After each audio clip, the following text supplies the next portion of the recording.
Good morning. I'm Michael Jones. I'm the president of TMA Blue Tech. Welcome to day two of Blue Tech Week 2021. I would like to just say that I think we have a great day lined up, and I would say a lot of it is we're thankful to Dr. Jim Green, who has also agreed to moderate the day as the person that worked with us to help put this together.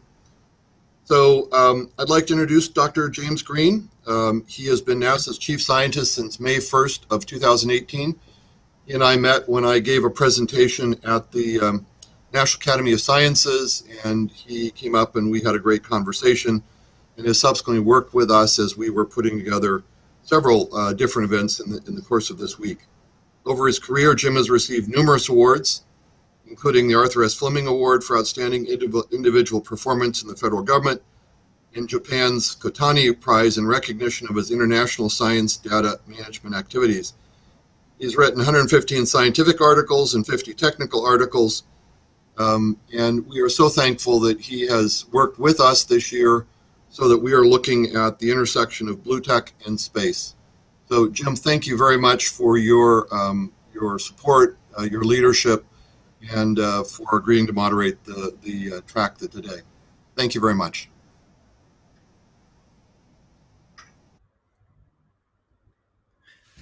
Okay, very good. Can you hear me? Am I coming through? All right, super. Well, welcome to Blue Tech Week once again. I'm Jim Green, NASA Chief Scientist, and I'll be your host today for I think what is going to be a fantastic keynote speech. It's really my great pleasure to introduce our keynote speaker. Today, Paula Bontempi, who has been the Dean of the Graduate School of Oceanography at the University of Rhode Island since 2020, will be talking today. Her topic is Earth Observations for a Sustainable Blue Economy. Very exciting topic. But before she starts, I want to give you a little background. Paula served as the acting deputy director of NASA's Earth Science Division at NASA headquarters before she became the dean at the University of Rhode Island. Now, while at NASA headquarters, I had a wonderful opportunity to work with Paula. And while she was there, she spent more than 16 years as the physical scientist and program manager for ocean biology and biogeochemistry at NASA headquarters. She provided leadership, strategic direction, and overall management of the agency's Earth science portfolio, from technology development, applied sciences, and research to also mission implementation and operations. Her scientific interests include Earth and ocean remote sensing, phytoplankton ecology, marine biooptics, and studying the Earth as a system. And of course, that is the connection of Earth exploration to the global economy and also the development of many Earth science sensors so necessary to be able to take the observations that she will talk about today. Now, she's been a very strong advocate and has interests in mentorship, along with justice, equity, diversity, and inclusion, and initiatives, of course, in science, technology, engineering, and mathematics. So once again, my great pleasure to introduce Dean Bontempi. Thank you, Jim. I really appreciate the introduction. I would have cleaned my office a little more if I would have thought you guys were going to be able to see behind me, but that's okay. I'm really grateful for the opportunity to come and speak with you today. I hope to leave some time at the end for questions if you're interested, and if not, I'm happy to follow up afterwards. And I don't know if you can see the presentation or if you can see me, but if we're on the first slide, there we go. Thank you very much. That's my gratuitous shot of my current institution, the University of Rhode Island's Graduate School of Oceanography. We have a great location right on the ocean. And so we think about things related to the blue economy and ocean observing constantly. So one of the things I'd like to do in today's talk is really talk about observations of our Earth and of our ocean at multiple scales, the technology that we use to actually do so, and then how that translates into supporting the sectors of the blue economy and what that means for innovation, technology development, and the future of our science. And that science kind of extends from exploration of our oceans to discovery to research. It's very important that we focus on linking to management, decision support, and policy, and more importantly, economics. As much as I love discovery-driven research and always will, it's not enough to not translate our research results for management and policy and create opportunities for innovation along the way. So, one of the things that really comes to mind is that our Earth is home to over 7 billion people, right? And the water of the ocean covers 71% of Earth's surface and is 95% of the habitable living space. We have a blue economy that's very robust globally at several trillion dollars. We have a large component of our population on the Earth that live near the coast. So this becomes extremely important that we understand and protect our home planet. Next slide, please.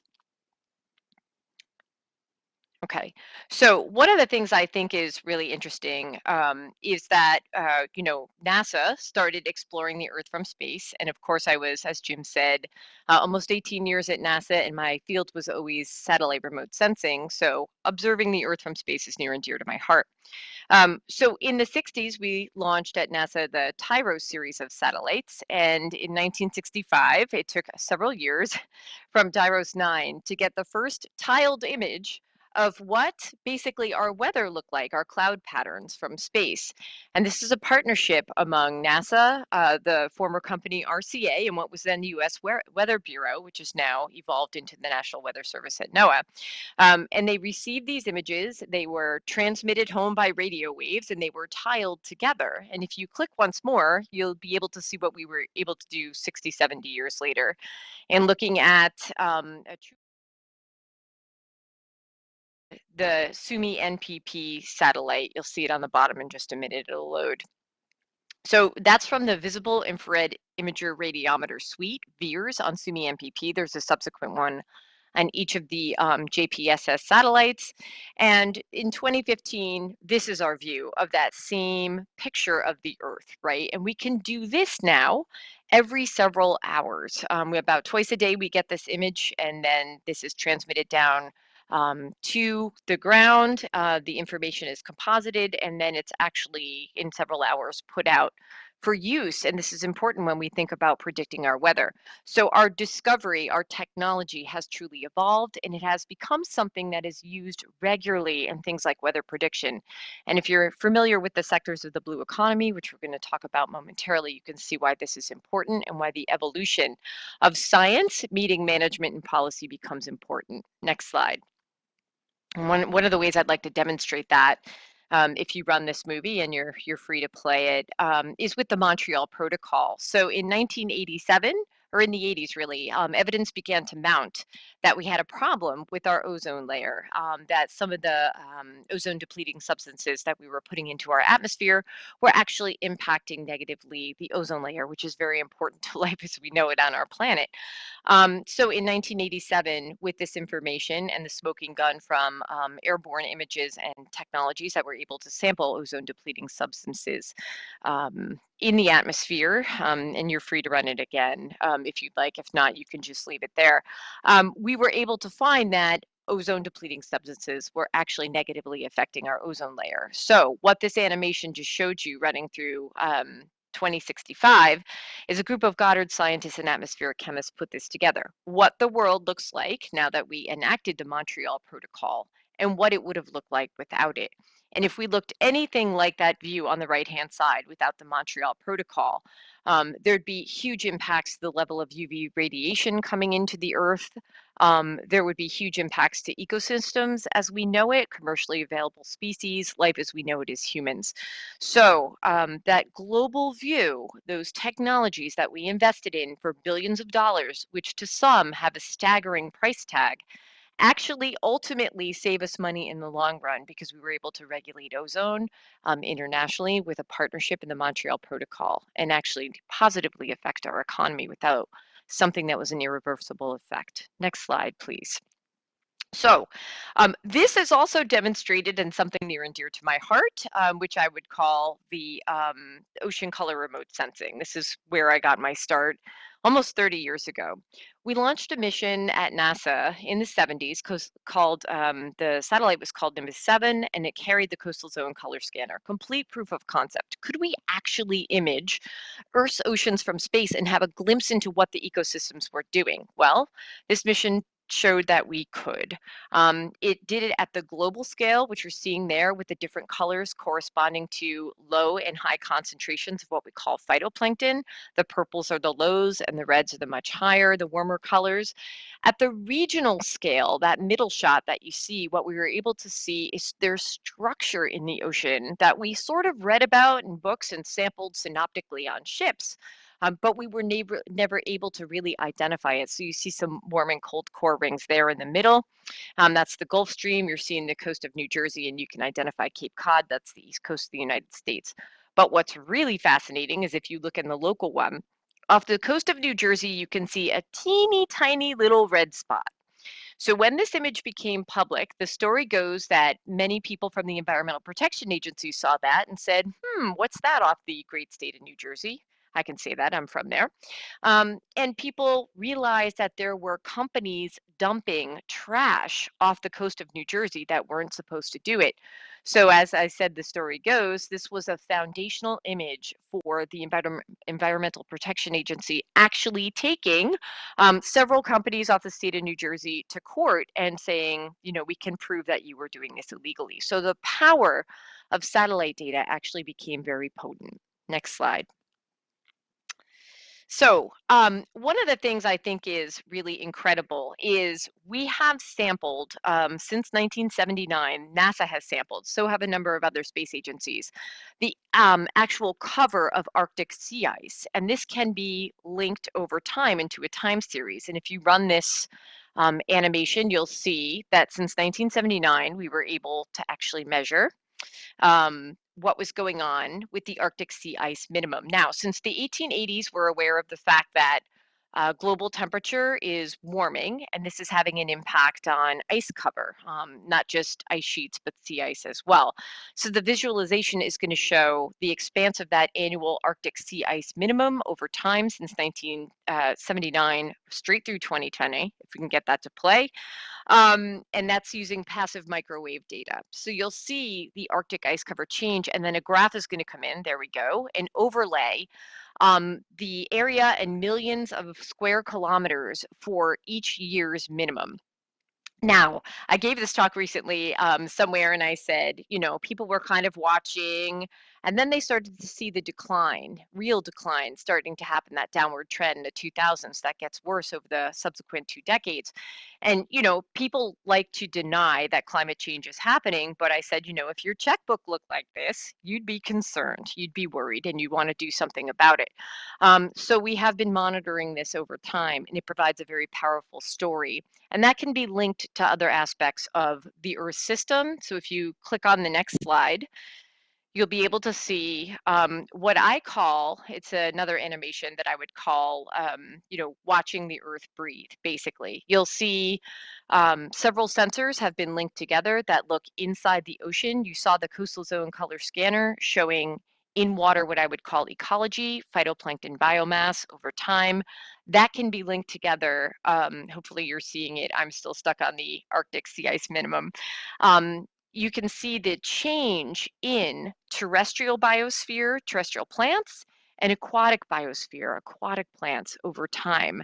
And if you look at this time series that links together basically CWIF's data starting in the 1990s and straight through the subsequent 2 decades, you'll be able to see the link from CWIF's data to MODIS data to VEER's data, and you'll be able to watch the Earth breathe. Now, the power comes in and looking at those ecosystem changes over time and actually seeing those changes. So if phytoplankton are migrating in response to climate change, the things that eat phytoplankton, like zooplankton, tiny little animals in the ocean, and then fish that eat the zooplankton or rely on them, are also going to migrate. And we've known since the 2019 special report on oceans and cryosphere from the IPCC that there's been a northward migration, or a poleward migration, so to speak, of critically important commercial fish species since the 1950s at about 10 kilometers per decade, I think is the estimate. It may even be more than that. So we're keeping our eye on this, and as global satellite data, Earth observing satellite data, actually allow us to see that. So hopefully you saw that 20 years of the global biosphere, I still see the annual Arctic sea ice minimum, but there we go. We'll let you run that for a minute. Okay, and you can actually see the colors change. So the land vegetation is seen on the right-hand side in the key, and the ocean vegetation is seen on the left-hand side in the key. The low and high are indicated there. And you can see the ice at the poles, actually the snow cover, come down in the winter and then expand in boreal winter on top, of course, in the reverse in the southern hemisphere. So we can we can look at the areas over time, the North Atlantic, the North Pacific, and think about the commercially viable species ecologically. And then we can watch the ocean breathe, basically. Remember that these plants take up carbon dioxide and release oxygen. So they're very critical when people are looking at things like strategies for carbon dioxide removal. Now, next slide, please. So one of the things I think is really fascinating is that we can take this one step further. NASA is currently developing satellite missions that dig very deeply into trying to detail what type of phytoplankton are there. Why is this important? Well, just like some people don't eat meat, some phytoplankton don't eat certain types of things in the ocean, right? Don't take up nutrients in certain places, like different hospitable environments that are colder or warmer. And the animals that eat phytoplankton, and then subsequently the higher predators that eat zooplankton, that eat phytoplankton, go and follow their food, right? So what we're trying to do, and this is you can run this animation. This is an Echo 2 Darwin simulation from the 90s. Now, back in the 90s, the best that we could do is we didn't have satellite data to detail specifically what was in the ocean, and you can see the biological phytoplankton groups on the bottom. These are eaten by very specific types of animals in the ocean, and this is just modeled. We actually don't have the institute data or the satellite data to make this an observationally real model simulation. We can't validate it, in other words. So what NASA will do is launch the PACE mission in a few years that will provide that on a global scale. Meanwhile, we're developing some in situ, forgive me, technologies that can actually sample phytoplankton in situ and validate some of these observations from the satellite, and then of course from the model, and will improve our estimation of what we can see happening in the marine ecosystems and food webs. Now, why is this important? Next slide, please. What's increasing globally is what we call harmful algal blooms, and we know that this is happening. Algal blooms can be marine in origin, and they are highly impactful to human health. So what you're seeing here in 2011, there was an absolutely massive algal bloom, and you can see it in the right-hand panel, in Lake Erie. Now, you may say, wow, that's really amazing from space. You can see those sort of warmer colors in there. In the middle panels, you will see if you went and dipped a glass in that, that's not something you want to drink or eat or consume or have in your drinking water. On top of that, many of these harmful algae have what we call toxins. They can make your dogs sick. They can make the toxin can get aerosolized. You can breathe it in. It can become very dangerous. Well, what happened in 2011 is that it got into the drinking supply in Toledo, and they didn't catch it in time, and it had a complete shutdown. So this was a toxic blue-green algae, microcystis, that got into the water supply. And the toxin peaked at 224 times the World Health Organization limit. So monitoring these, having the technologies that can do that, and the science and models that can predict that is very important. Next slide, please. So let's talk about the blue economy now. I've given you some of the global observations. Let's put it in context as to why these investments are so critical for our future. Now, people throw around things like green infrastructure, the blue economy, blue technology. What does that mean? I suspect you're all experts compared to me. But just so we're on the same page, the blue economy shown here, and I like this schematic from the World Bank, is the sustainable use of ocean resources for economic growth, improved livelihoods and jobs, and of course, ocean ecosystem health. Marine resources have to be sustainable. We have to manage them sustainably. They are not going to be around in perpetuity if we're not careful. So in the blue economy, we talk about a number of sectors. Now, the interesting thing is if you ask NOAA, these sectors might look a little bit different than if you ask the World Bank. Different perspectives, but some overlaps.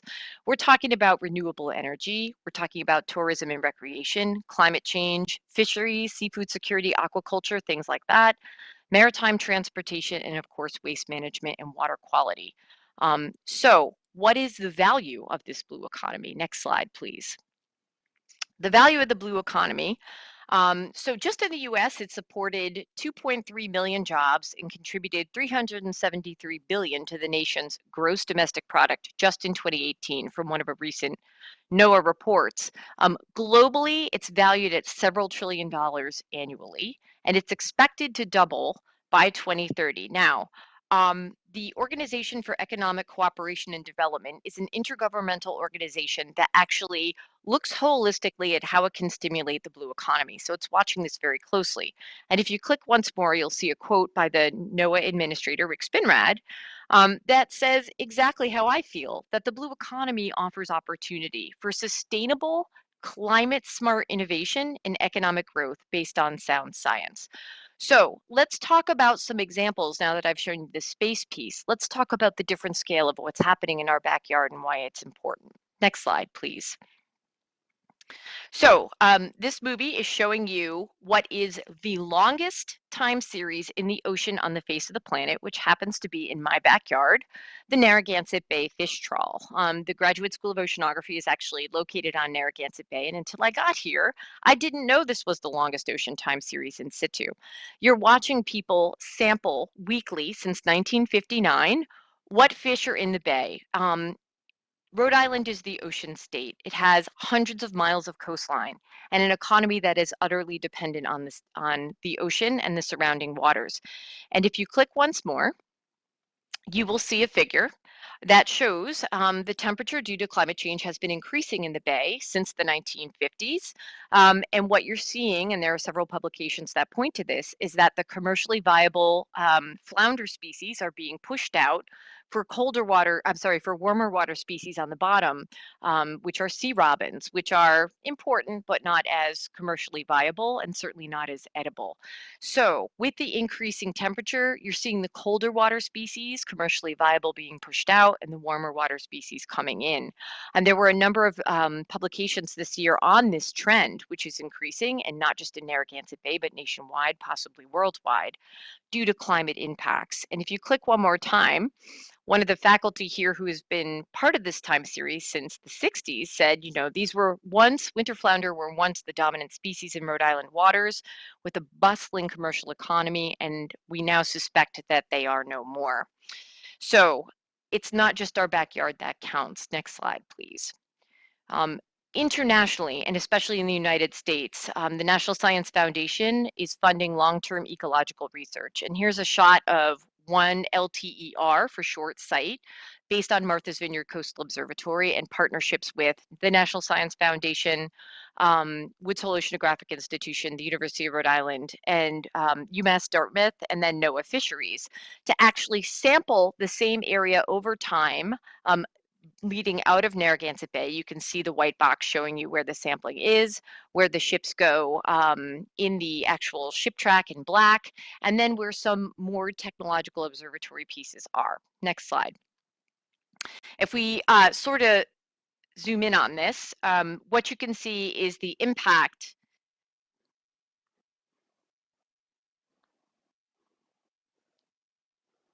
No, it was all one file. Okay, well, I can continue to tell the story if that's okay. I'm used to this kind of thing happening, so I apologize. So what that sampling has actually done is taken a look at over time what's happening in the North Atlantic and the Northwest Atlantic. And what they found is that commercially viable yellowtail flounder, just like the winter flounder in Narragansett Bay, from the 60s to the most recent decade has shifted northward. It's no longer just off the coast of Massachusetts, Connecticut, and Rhode Island. There we go. Thank you. That's it.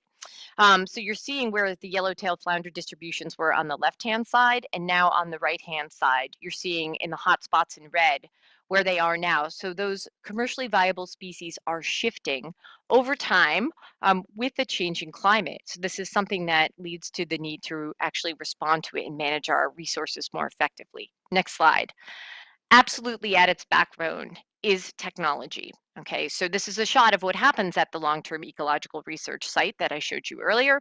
It ties together satellite imaging, ship-based observations, meteorological buoys, a shore lab, and lots of autonomous and permanently moored undersea sampling. So there's opportunity here as we understand the ocean's picture a bit more as to what we need technologically for sampling. In addition, we have models that are working on prediction. So these require high resolution in situ data at all scales that can be coupled with the satellite data to show a frequent view on a twice daily basis of what's happening in these waters. Next slide. And I put this next slide in here just to remind me, I'm so glad you're going to have a future workforce session.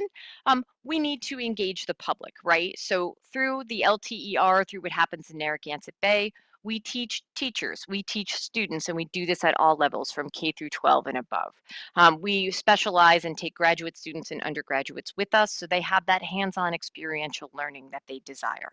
Next slide. So one of the things I think that really personifies this that we're working on in Narragansett Bay is the Lake Jefferson project. And thank you to IBM for lending us this slide. What they've done in Lake George is instrumented Lake George to a completely instrumented and ship sampled site together with all of the partners that are around the lake, and they've interpolated all their gaps in data with artificial intelligence to actually enable better prediction of marine resources. And if you're interested, you can Google the Lake Jefferson project at Lake George to find out more. But next slide.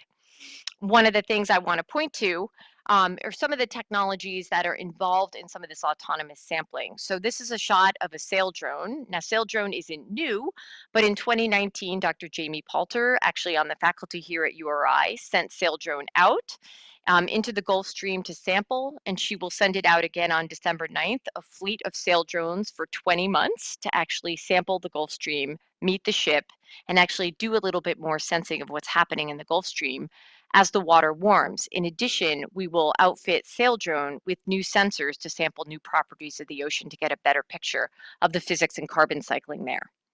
Next slide. So one of the places that sail drone has been used is the NASA Exports program. Export stands for Export Processes in the Ocean from Remote Sensing. If you click once more, you will see a schematic that again, let me stress if you haven't gathered it yet, that the multi-scale observational infrastructure is really important for our predictive capability, not just in carbon cycling, but in ecosystem dynamics and the physics, but also to feed our models. And this also feeds things like data distribution, service, and cyber infrastructure. Let's not forget about those pieces. Next slide. Okay, so let's just finish up with a couple of cool slides about new technologies. Dr. Melissa Omond has developed what you see on the right, literally in her garage in her spare time. This is called a Minion. This is a low-cost, cheap drifter that can be pitched into the ocean from any vessel, any place on the coastline, and it goes out and it samples individual particles in the ocean to understand what we call marine snow, which is the flow of materials and carbon from the surface down into the deep ocean. Next slide. One of the other things that I think is really cool is we're starting to work on marine robotics and artificial intelligence. Dr. Mingji Zhu here has an extensive research program that focuses on improving navigation and autonomous operation of marine robotics. It's not just on the navigation piece. He is able to, and you can see this in the panels on the right, figure out a way to navigate under icebergs and around the ice edge, which can be very difficult to do. In addition, he's adapting artificial intelligence software to work on commercially available technological sampling devices. Next slide. Okay. And, the last piece is, you're always sort of thinking about faster, better, cheaper. Building these and fabricating these one-off devices and actually even perhaps buying them commercially may not be cheap. So Dr. Brendan Phillips, pictured here with one of his graduate students, is thinking a lot about the future. He's made things like super soft robotic grips that can handle the most fragile sea creatures at depth. In addition, he's also thinking about data information and relay. So in the top right panel, what you're seeing are he's developed a deep sea camera system and a very small fiber optic cable that can relay data and images. And you can see the edge of a coin there, how small this is. So these are under development, under testing. And if you go one more, you will see some of the expeditions on which these are going to be tested. The Ocean Exploration Cooperative Institute was funded by NOAA a few years ago. It's a partnership among Woods Hole Oceanographic Institution, the University of New Hampshire, and the University of Rhode Island. It is a regional consortium with a lot of partners at the University of Southern Mississippi, Tuskegee University, etc., that is developing a lot of new uncrewed, autonomous, and tethered vehicles to explore and map the deep ocean. They are focused specifically on the 3 billion acres of the unmapped U.S. exclusive economic zone. That's the Eagle Ray shown there. That is one of the three. You saw the Drix in red, which is mimics ship-like behavior. What these are some of them. Well, for example, the Drix is a 8-meter seaworthy vessel that is outfitted with a number of different sensors and can go down and map the seafloor with sonar. There is another one called Orpheus. That's a new class of AUV capable of reaching depths of 2,500 meters. The Eagle Ray, the big yellow one that you saw, is an AUV designed for seafloor mapping. And one of the things that's not pictured is the Mesobot. And this is the one I love because it has a radiometer that allows it to mimic plankton and migration in the midwater, and it can follow the light level and follow the scattering layers just like phytoplankton do. So it's really fascinating, and that work is underway right now. Next slide. So my parting shot, what would our future facilities look like? This is just a schematic of my dream. Perhaps we could have facilities for pedagogy, technology development and fabrication and teaching, where our small boats are housed near our autonomous vehicles, where we could sit in an armchair at our desks and actually send these out into the ocean to do smart sampling. So perhaps that's a wave of the future. All right, and some conclusions, or I guess some parting thoughts. Next slide. So, one of the things we know is that technologies enable and improve exploration of our oceans. Time series allow us to watch our planet breathe, to watch our resources and guard them, and allow us to explore in the temporal dimension. To understand climate change and its impacts on the Earth, we need sustained investments in novel and new technologies, and the blue economy provides opportunity there. We need a well-trained interdisciplinary climate literate workforce that's driven by experiential learning with adaptive and nimble programs. We need to quantify and communicate the economic valuation of Earth observations and our resources. And lastly, we have to tackle and introduce different communities, low wealth groups, with them work together to actually educate those communities, understand those communities, and bring that into our economic planning for the future if we want to compete in a 21st century global economy. Thank you.